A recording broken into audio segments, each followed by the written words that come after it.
1934, quando de um colégio deu-se a fundação, nasceu a capital de um estado desta nação, que seria líder das demais. Hoje a cidade que mais cresce neste mundo é a cidade dos arranha-céus, maior centro cultural e industrial onde o trabalho rende mais. Isto é São Paulo, meu Brasil. Isto é São Paulo, meu Brasil. Isto é São Paulo, meu Brasil.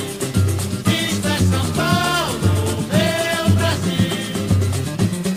O trabalho sempre foi seu lema, seu ordeiro povo, seu trabalhador. Mostrou em tantas obras sua força, o seu valor, obras que só fazem orgulhar.